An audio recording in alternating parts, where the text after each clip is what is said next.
Welcome, everyone, to another episode of the Impact Co podcast series. But my first podcast from a finance and investing perspective. We've teased this on Spotify, we've teased it on YouTube as well as on Instagram. And this is sort of the first iteration of it, for me at least. So, welcome. Thank you for joining us.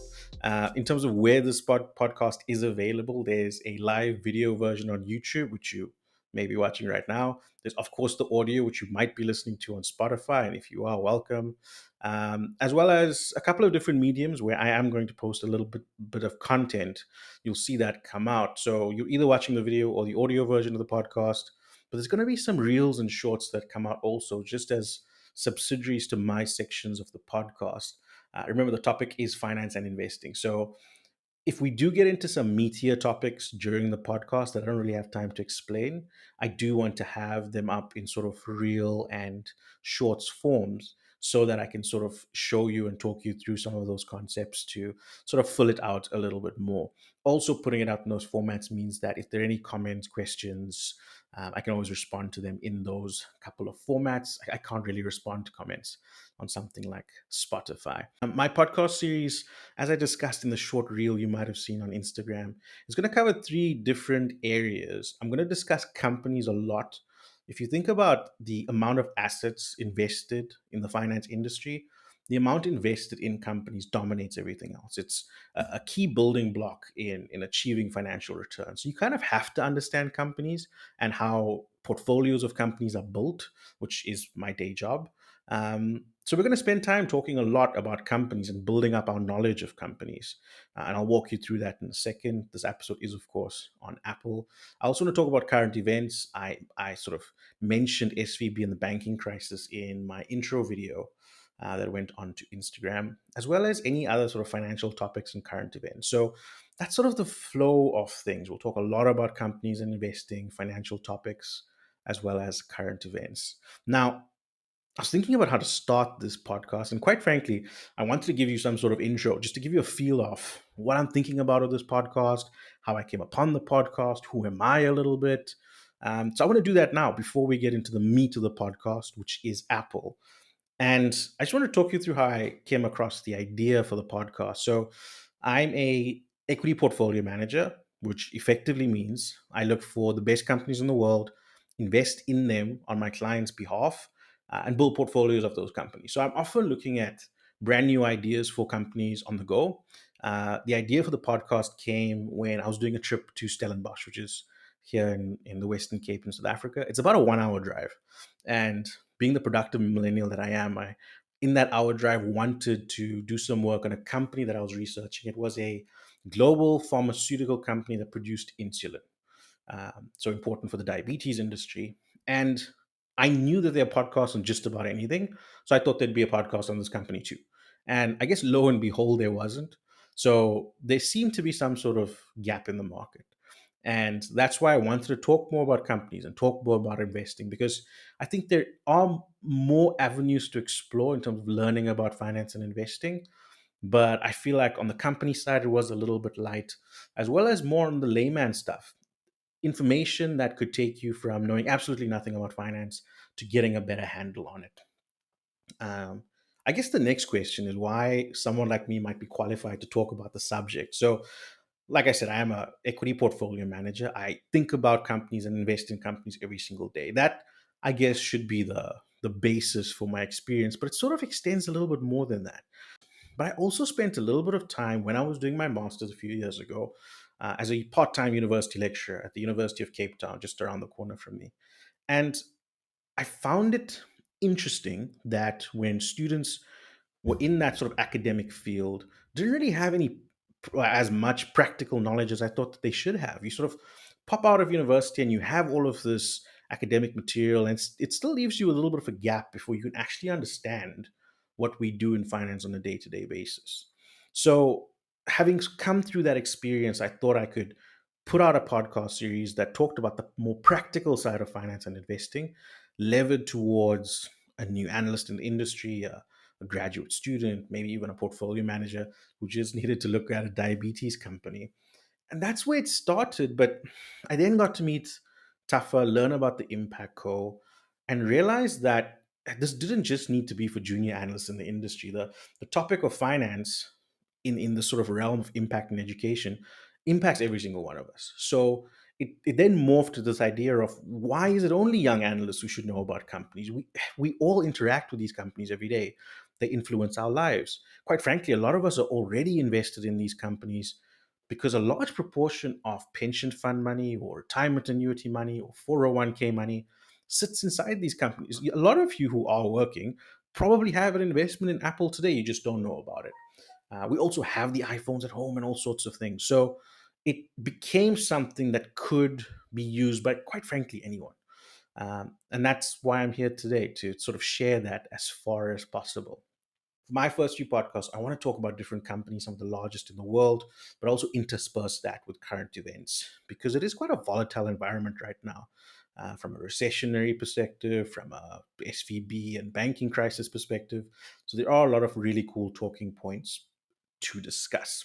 Now, with any type of finance or investing podcast, there are a number of disclaimers that need to be put on the table. So I just want to do that now.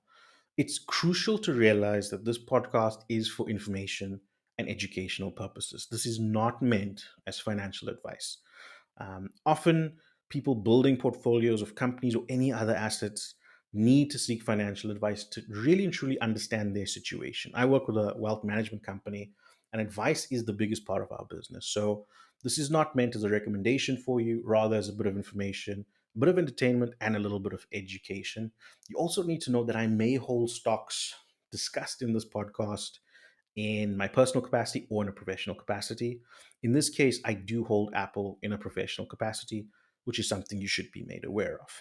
Now, if you're here from the perspective of, I want to learn more about investing, I want to become an investor on my own behalf, then I want you to keep a couple of things in mind as we go through this Apple discussion. One, you don't need to be a professional investor to have a view on whether you want to invest in Apple or not.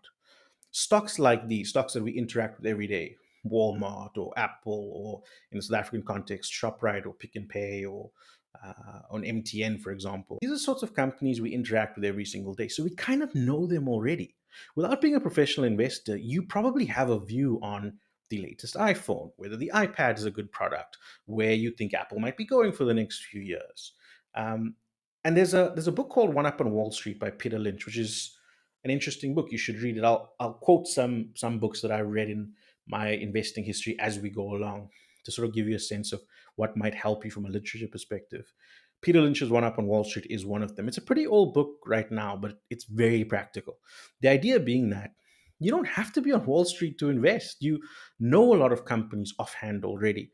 One of the examples in the books was his wife realized that a lot of people were using a type of disposable glove from a very specific company. That was not her thinking from an investment perspective, but more from a, hey, I just noticed this in my day to day life perspective, told it to Peter, and he eventually ended up investing in the company.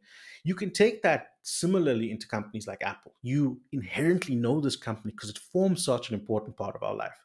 So as I go through my discussion of Apple, start toying with that idea in your mind. Would you invest in Apple and why? The other thing that is important from an investing perspective, and I'll touch on it a couple of times, it's so important from an Apple perspective in particular because of what they've done in the industries they've operated in, is investing is all about the future of any company. It's not about the past. So you could have had the most fantastic story and the most fantastic company for the last 50 or 100 years. But it's not obvious that that is going to be a good investment for the next 100 years. One company I'm going to mention in this podcast is Nokia and how Apple effectively decimated the phone market for Nokia by introducing the iPhone back in 2007. If you think about the day before that phone was released, Nokia probably had really good prospects for the next 10, 20, 30 years. But it's the future of investing that matters. And the day after the iPhone came out and the years afterwards effectively left Nokia down in the dumpster. It's the same thing when we talk about something like Netflix in the context of Blockbuster, for example. So, as much as I talk through this foundational story about Apple in this episode, realize that the crux from an investing perspective is about the future rather than about the past. The other reason why Apple is such an important company to discuss, it is the largest company by market cap in the world. It's worth $2.6 trillion. I'll discuss market cap in a reel in the sort of week or two after this episode. So if you don't understand the concept, don't worry. It's a context of size when we talk about companies. Apple's the largest company in the world. The important point there is you have to understand that these companies get large over time, and certain companies like your Apples and your Microsofts and your Googles were so foundational in this new world of technology that it really gives you a good understanding of how we got to where we are, and gives you a lot of life lessons to learn, especially if you want to be something like an entrepreneur instead of an investor, learning about the history of Apple. So there's some companies the way I won't really go into the history. It's not really practical. We care more about the current day and the future. But for something like Apple, the past is so important and so interesting. To that end, there is a book by Walter Isaacson called Steve Jobs. Walter Isaacson's a very famous biographer. His books are excellent. And his book on Steve Jobs is fantastic. Now, I know a lot of you would think, Anish, I don't want to read a book about Apple or any company, quite frankly, but because of how these companies started, these books sometimes read like soapies or stories or works of fiction. Trust me when I say the book by Walter Isaacson is fantastic. So I'll discuss some of the history here, but if you really want to get a full context of it, I really do recommend that book. Now, when I say Apple, the thing that probably comes to your mind is the iPhone. I don't know how old you are, so I don't know how long you've had a history with Apple, but if you're a recent follower of the company, it's the iPhone that should dominate your conversation when it comes to Apple, and probably also the laptops and now the wearables, the AirPods. Um, but the original company, and when I say original, I'm talking about way back in the sort of late 70s, early 80s, that company had nothing to do with cell phones. In fact, cell phones didn't exist back then. The beginnings of Apple is one of those sort of fairy tale stories that you hear from a Silicon Valley perspective, where two Steves, Steve Jobs and Steve Wozniaks, meet in sort of random circumstances. I've got the name of the club they met, and it's called the Homebrew Computer Club Meeting. That's where they met. Jobs worked at Atari making games. He then worked at Intel afterwards, and he worked at HP afterwards, and some of the engineers at HP actually moved over to Apple to design the first products that they made. Now, the Homebrew Computer Club meeting sounds dreadfully boring. It was. It was basically a club for computer enthusiasts. And at that stage, to to be interested in computers meant you needed to be an enthusiast and a little bit of an engineer. Computers then weren't like they are now. You basically built a computer from the ground up using integrated circuits, soldering. You bought a lot of components from stores like Radio Shack. And they were really for those deep enthusiasts of computing. The interface that you used, for example, was sort of an MS DOS looking interface. If you go into a computer, a Windows computer, run Windows R, which pops up the run function, then type CMD and enter, it'll pull up your command prompt. That's what computers looked like back in the day, just a black screen, text input. You need to tell a computer exactly what it needed to do, and it outputted you, gave you an output in words basically on that sort of black screen. So they weren't compelling devices, they weren't interesting devices, they weren't in everyone's home, quite frankly. But Jobs and Wozniak realized that there was room in the market, and if you think about they thought about where computers were going to go, they realized that this type of device, as the technology developed, could be in every single person's home. And as a consumer product, if you could build something that appeared in every single family home, it was going to be a fantastic business opportunity. Now, because of the state of computing back then, you had to make it more practical and usable for people.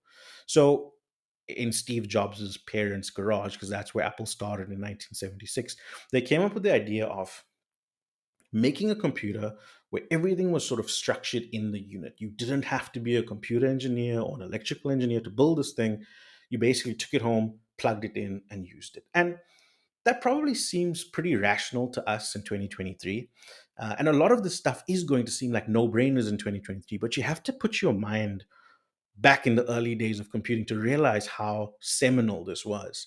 So, two of the ideas that were fantastic was instead of using a text based prompting screen, you'd have something called a graphical user interface, which sounds super fancy, but it literally is just pictures on a screen. We have folders now that we drag around. We have icons that we can click.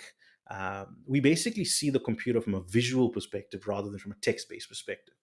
So they pioneered the work in having their computers have graphic interfaces and not text.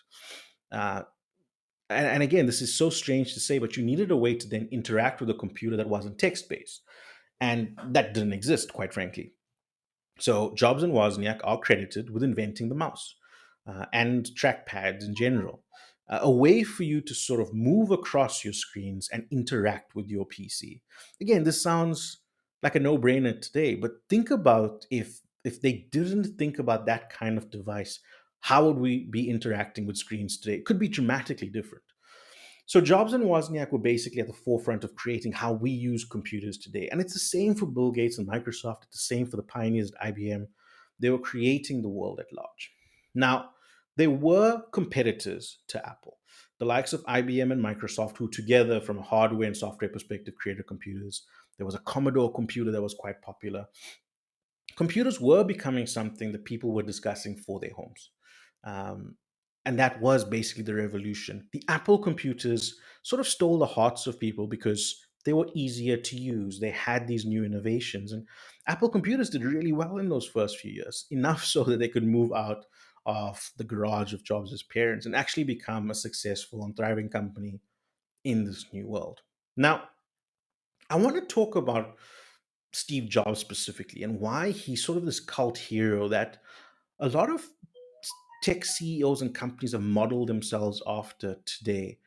If you Google product launches for Apple when Steve Jobs was still alive, the format might seem familiar to you, but they really started with Steve Jobs back in the day. It's him standing on stage in front of a group of employees and press people and fans with a massive screen behind him with his black polo neck and his blue jeans, talking about companies. He created this idea of product launches that were more like shows than product launches back in the day. And it sort of vaulted him and a group of other CEOs into this kind of stardom and this kind of knowledge where people on the street understood who Steve Jobs was, just like they knew who Bill Gates was at the time.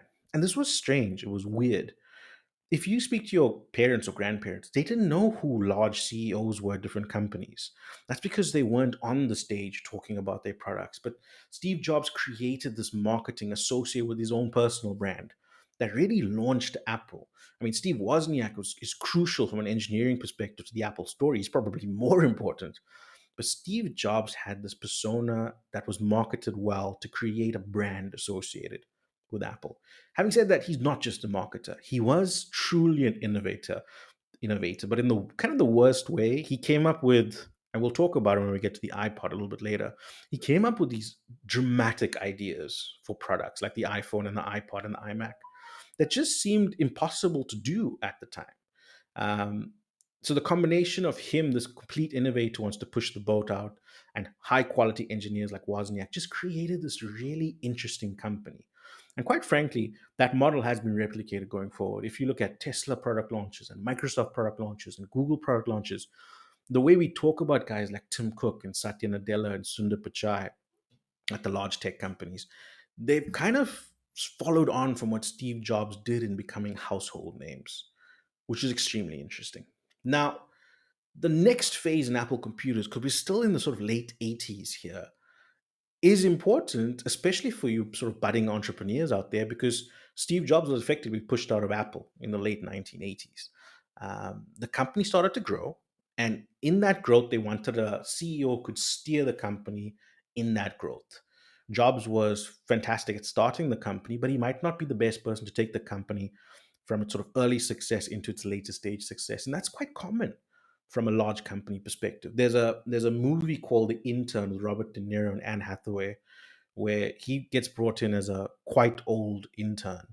But the underlying plot of the story is she has a very successful tech company that sells clothing online, and they effectively want to replace her with a CEO who could take her company to the next stage, even though she developed the idea. It was a very similar thing that happened to Jobs. They brought in a person called John Scully, who used to be the CEO of Pepsi, to lead the company into the next generation.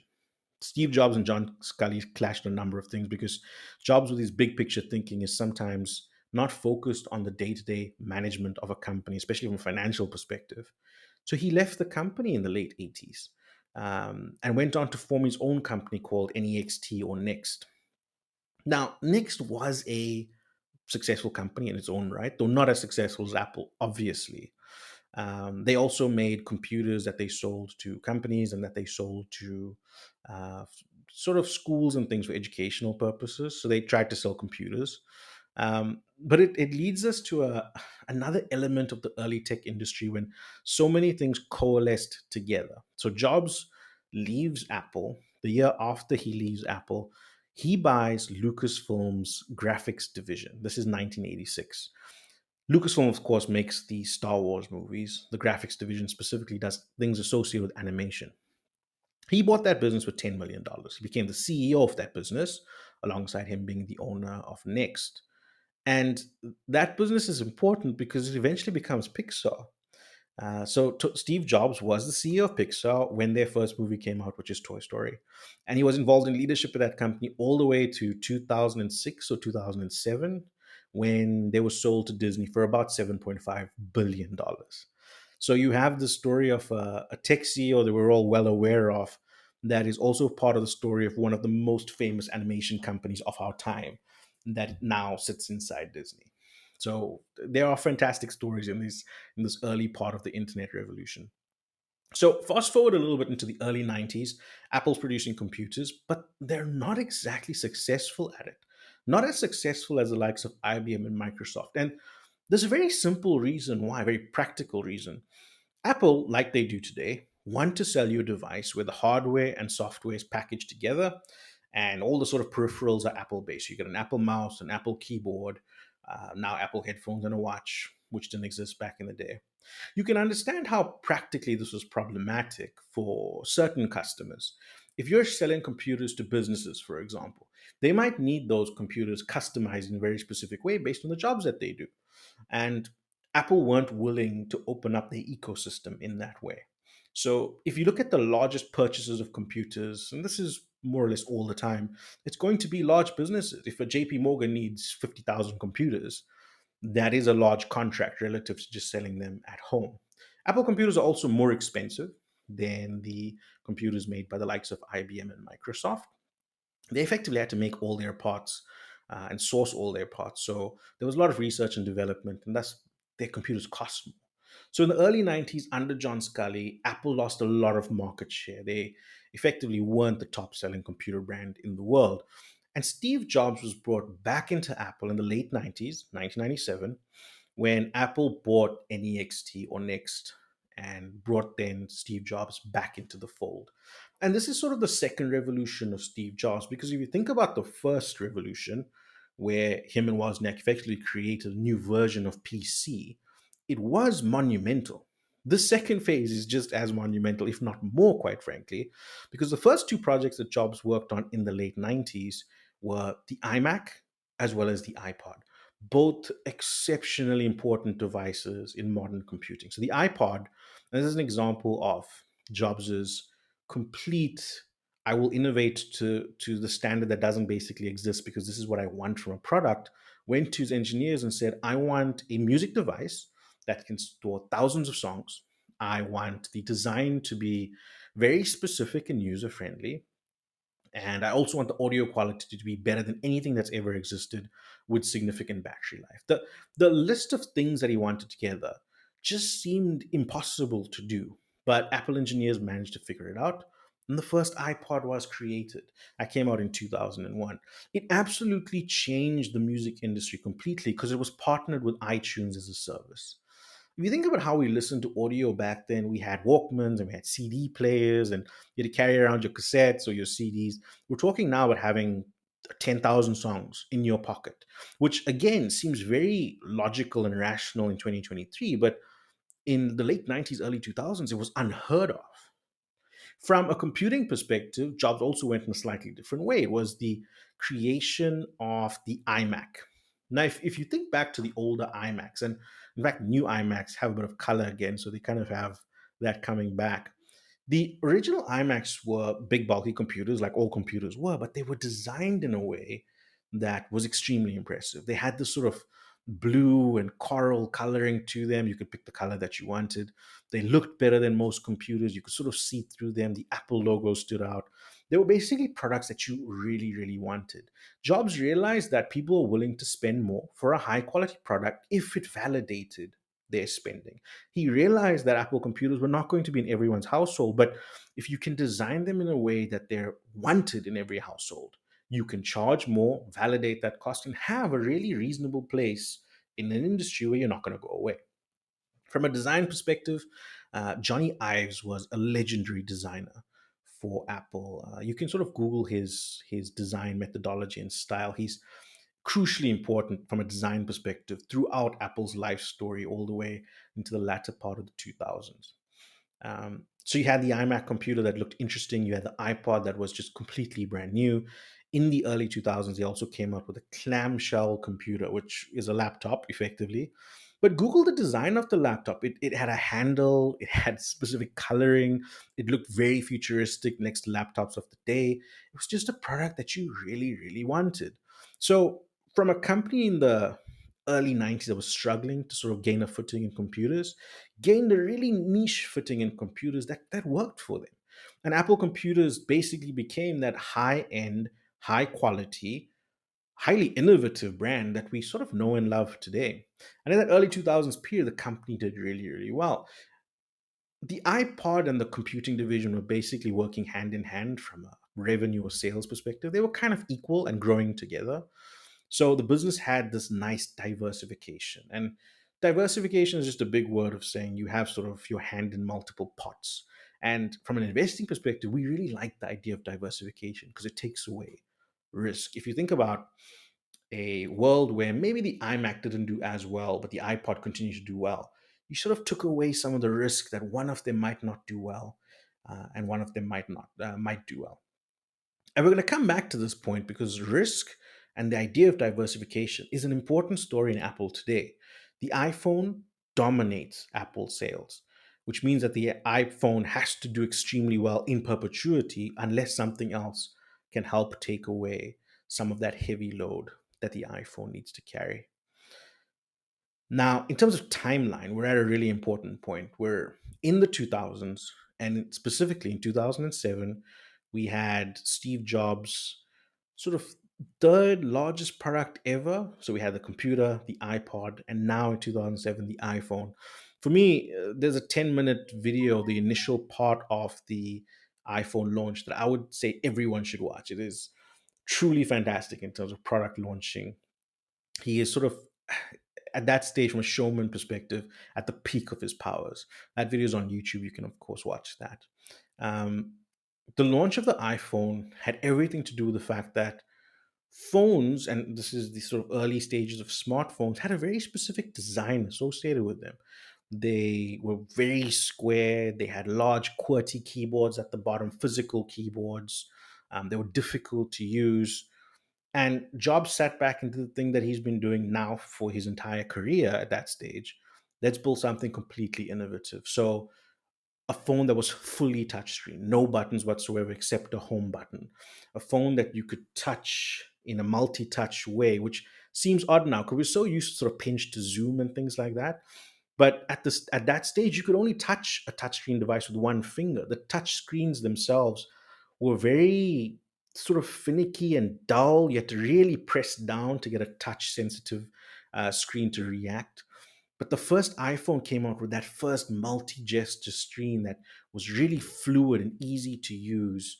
It combined everything that was good about an iPod in as well as a lot of other features from a software perspective that made it completely stand out.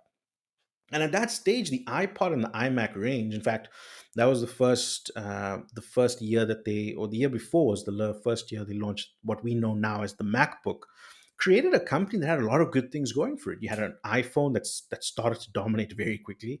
You had a line of laptops that were not sort of the leading laptops in terms of market share, but they did quite well for a certain user base. Same with the computers.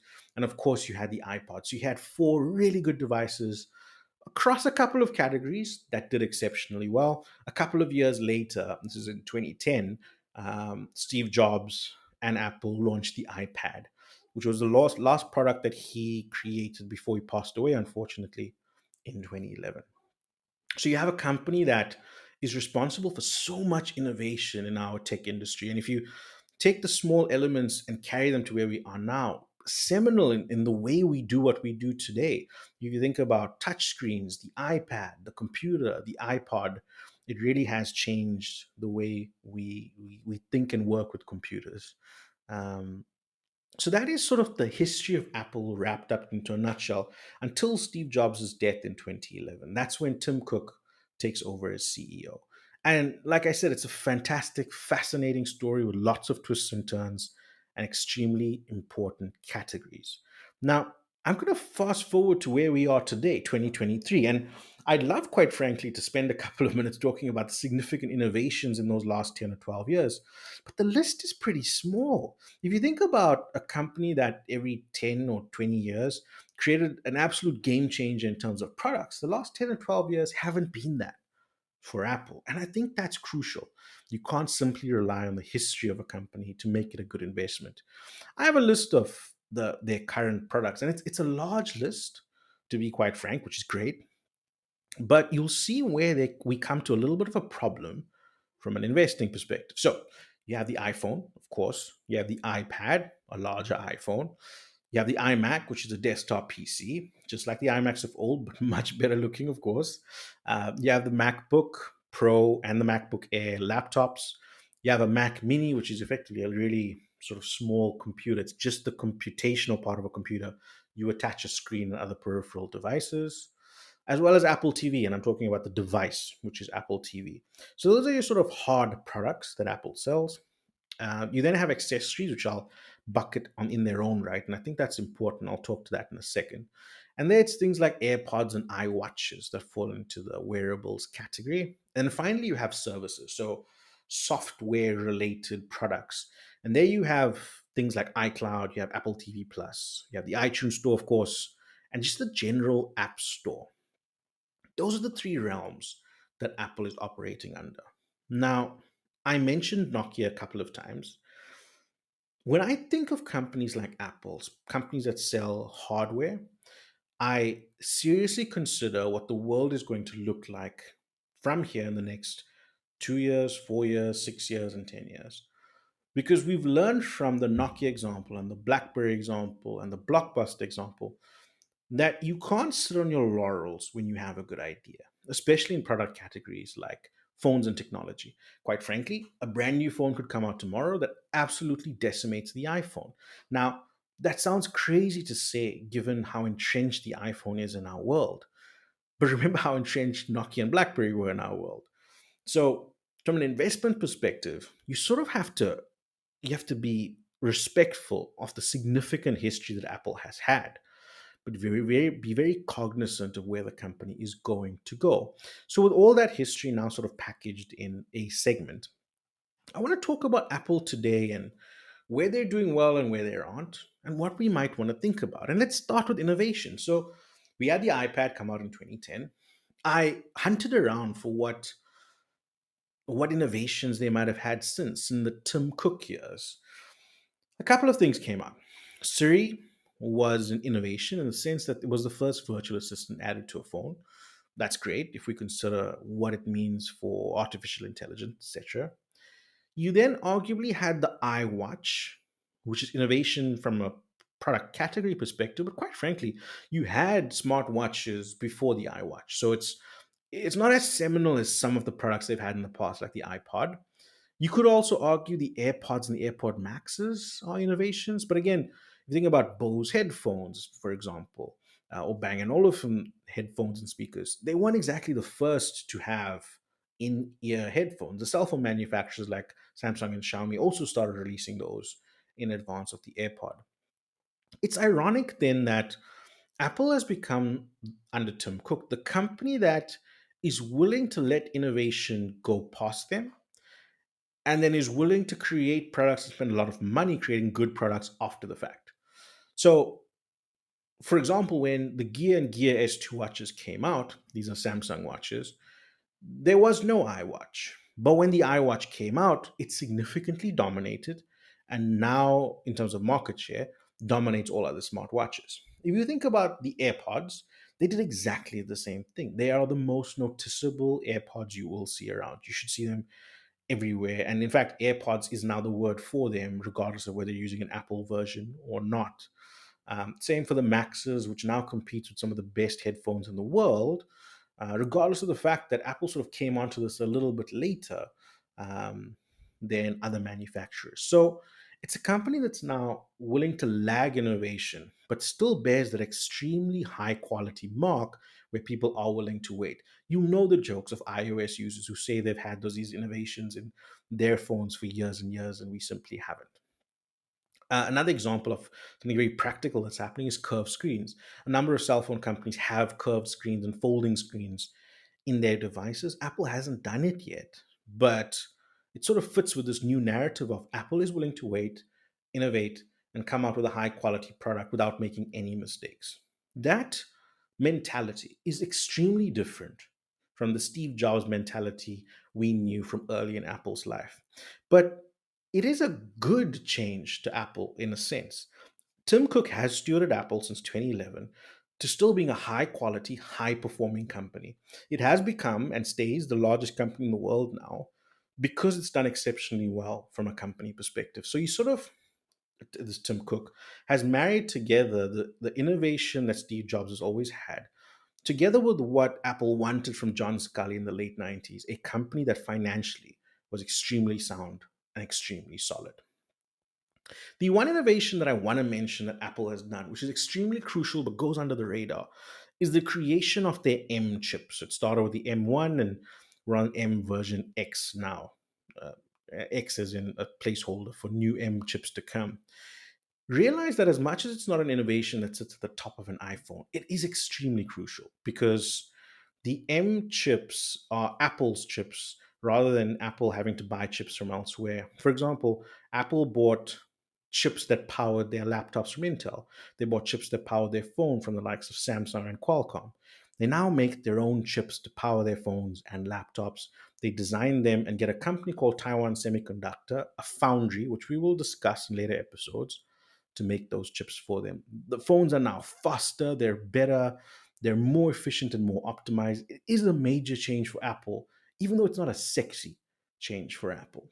So that's the one element of innovation that has been super crucial.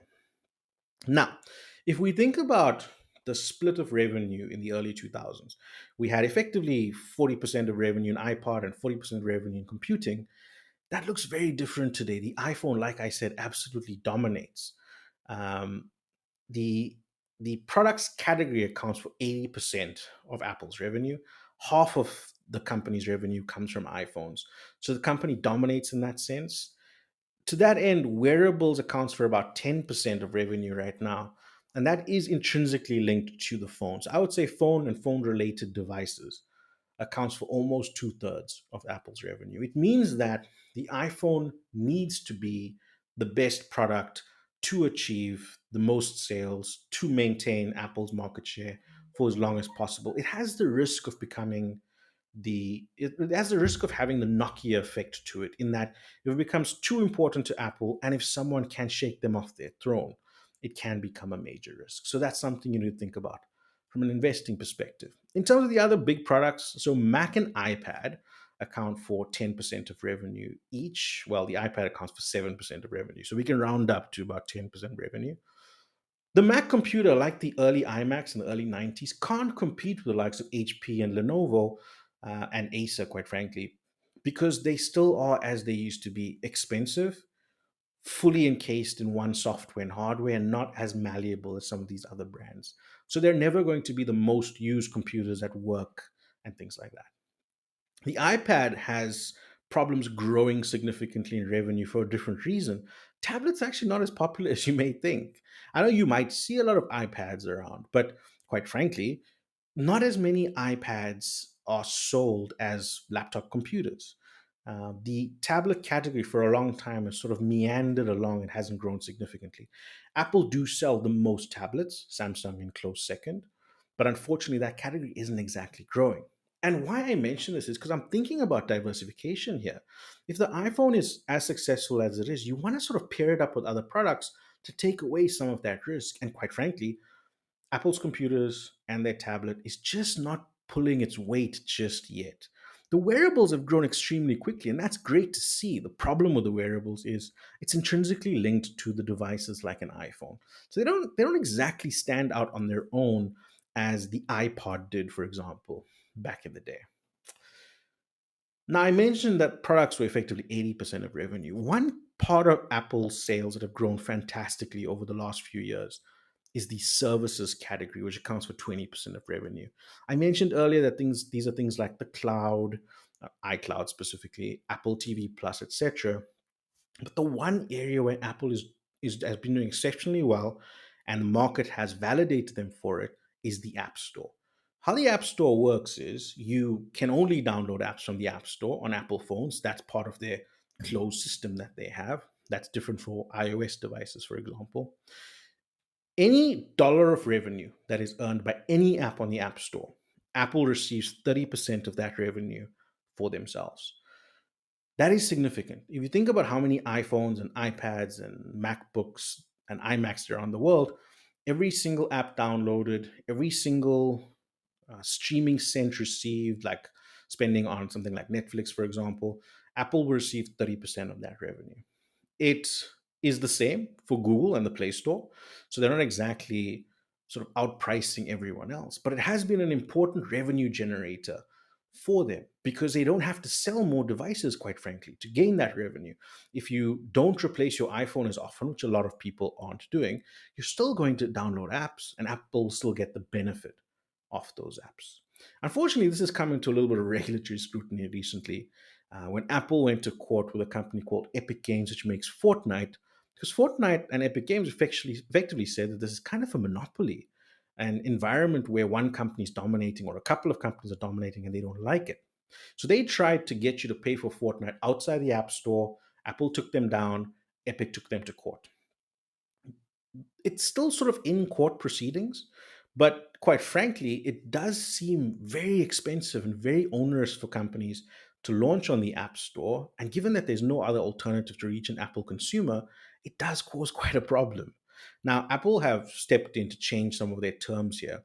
If you earn less than $1 million on the App Store, you'll only get charged 15%, which is great. And if you're in a category called sort of content creators, so the likes of news producers, television producers like Netflix, etc., then you can actually have payments happen off the App Store. So in real time, they are changing their strategy with respect to their App Store and how they charge for the App Store. The market has definitely given Apple the benefit of the doubt in terms of the services or the App Store generating really nice revenue that wasn't there in the past, because we are getting more used to buying apps, etc. But there is this inherent risk that the App Store gets shaken out from a regulatory perspective, from a competitive perspective. And this is part of that messaging of how, sure, things are in place right now and there's a status quo that looks really good, but we have to consider the future in terms of our investments. To that end, there are always going to be risks associated with the companies that we invest in. And we have to think about the future when it comes to investing. So, a really important one, like the regulatory risk we have with the App Store and the court case that's happening with Epic Games, is the more and more that Apple has produced its products offshore in China as well as in Taiwan, the M chips that I talked about, it does create a geographical issue. So Apple creates their products via a company called Foxconn in China. And in Taiwan, their chips, the M chips, come from Taiwan Semiconductor. There's always going to be risk associated with operating in different environments. So you might or might not know, China was locked down for a significant part of last year, and that hampered whether Apple could actually get iPhones out of the country. From a different perspective, Taiwan sits in a sort of hotly contested area with a lot of geopolitical risk. Because Apple relies so much on Taiwan, if anything had to happen to Taiwan or Taiwan semiconductors, it could cause significant problems for Apple, who requires all of those chips to put into iPhones. So, from an investment perspective, this is now looking forward.